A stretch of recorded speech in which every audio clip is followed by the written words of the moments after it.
Rennes. Et là, ce qui est incroyable, c'est que derrière, il y a la promenade des Anglais sur Nice. Donc c'est incroyable, là. Plus belle ville de France, plus belle région également. Donc voilà, si vous êtes propriétaire, si vous êtes du moins, si vous êtes propriétaire, que vous avez votre bien à mettre en vente, ou que vous avez un bien à mettre en gérance, c'est avec plaisir que je vous accompagnerai. Donc là, on est dans une rue magnifique, proche de la rue Berlioz. Voilà, là il y a un appartement à vendre. On est proche de l'hôtel Gounod. Donc on va rester ensemble 10 minutes. Il y a beaucoup de travaux, de voirie.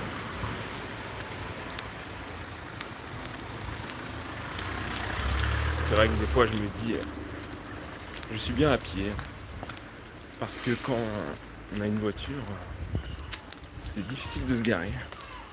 Il faut un budget essence, un budget batterie lithium. Il faut avoir un super chargeur à la maison.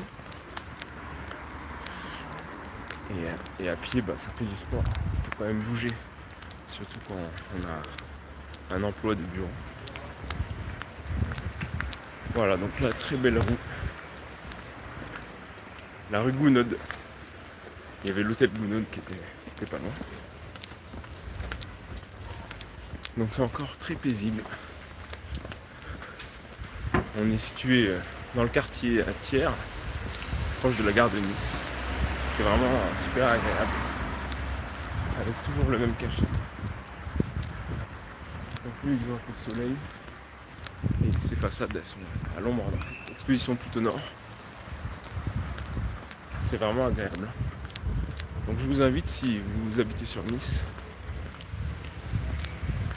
à plutôt des fois vous arrêter à la station Alsace-Lorraine pour profiter le matin avant d'aller à la gare de Nice. Ce sera beaucoup plus paisible et agréable de commencer la journée en étant dans des super beaux endroits. Voilà. Donc là, il faut faire attention au vélo. Des fois, ils ne veulent pas vous laisser la priorité. Il faut s'imposer, impose ton style. C'était Viveldop qui faisait la pub. Voilà, ceux qui nous rejoignent sur le live, on est à la rue Gounod, dans le quartier Nice-Thiers, proche de la gare de Nice.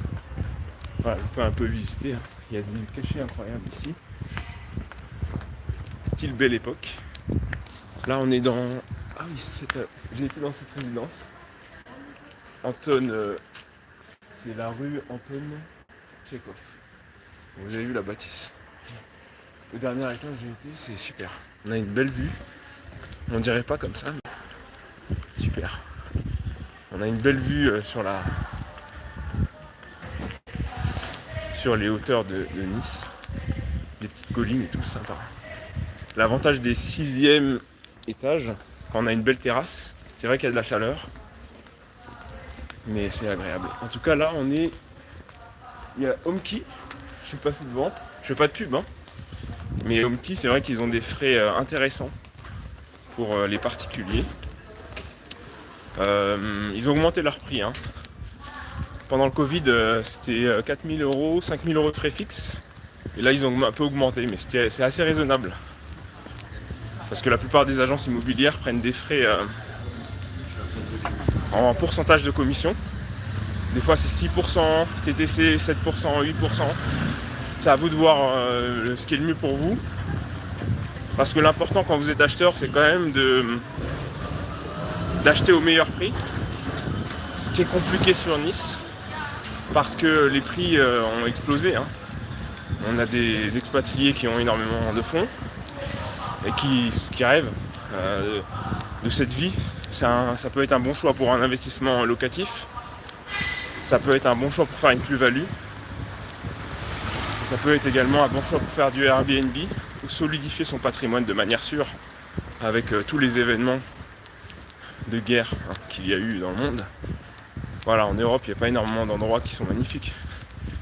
En France, c'est exceptionnel. Paris, c'est vrai que faire de la plus-value sur Paris, c'est un peu compliqué, hein.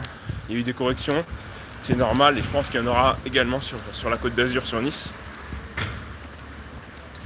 Bon, merci pour les likes, merci pour le bonjour, merci pour les envois de... Merci pour les envois, ouais. Ça fait plaisir.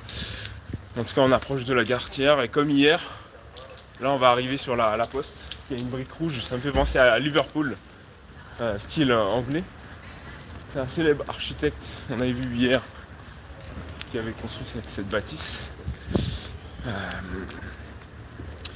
En tout cas, Nice a un potentiel. Après, je pense qu'on arrive sur des prix qui sont un peu bullaires, si c'est correctement français. À un moment donné, il y aura sûrement une correction. Après, cette ville, tout est possible. Elle va pas aller à zéro, quels que soient les événements qui vont se passer, parce que l'immobilier, c'est du physique.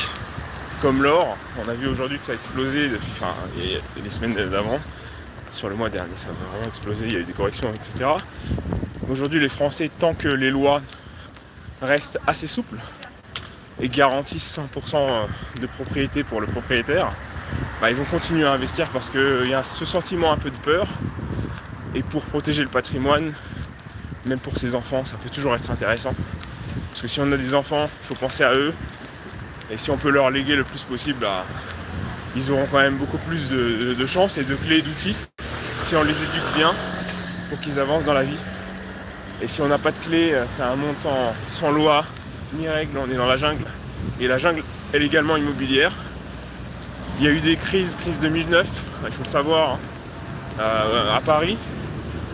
La Gen Z, ils ne peuvent pas connaître, je ne sais pas s'ils étaient nés. Ils étaient nés, mais ce que je veux dire, c'est que ça peut arriver à tout moment. Il y a beaucoup de gens sur la Côte d'Azur qui disent c'est pas possible. Oui, après il y a eu un crash à Dubaï, effectivement, on a beaucoup d'habitants. Mais à un moment donné, il y a de la concurrence, et ce qui paye, en fait, c'est ça que je me dis. Les salariés ont du mal à acheter, on est devant la Gartière, ont du mal à acheter les biens aujourd'hui, à se loger, à avoir de la surface par rapport aux belles années. Des 30 glorieuses par exemple, ça n'avait rien à voir, mais il y avait beaucoup plus de pouvoir d'achat. Une personne allait travailler, et il y avait beaucoup de possibilités d'avoir des maisons, etc. à des prix moindres. Bon, à l'époque il y avait des francs, après en 2000, on est passé à l'euro, c'est ce qui nous a fait déglinguer, même si la zone euro c'est super parce qu'on peut voyager librement et investir librement, et notamment en Bulgarie qui est passé en zone euro aujourd'hui. Il y a des opportunités, il faut les saisir un peu partout. En tout cas, il fait beau. Je sais pas si on le voit. En tout cas, voilà, c'est sans foi ni loi et les corrections peuvent arriver. Il y a de la concurrence, hein. Aujourd'hui, je pense que les acheteurs ont la main. Voilà, on est devant la gare. Je vais prendre le train. Quelle heure est-il ? Et de toute façon, aujourd'hui, les acheteurs ont la main. Et si vous avez un bien qui n'a pas beaucoup de qualité et beaucoup de défauts, ça va être compliqué de le vendre, hein. Clairement, il faut être honnête aussi, hein. Donc l'emplacement. Allez, belle journée à vous.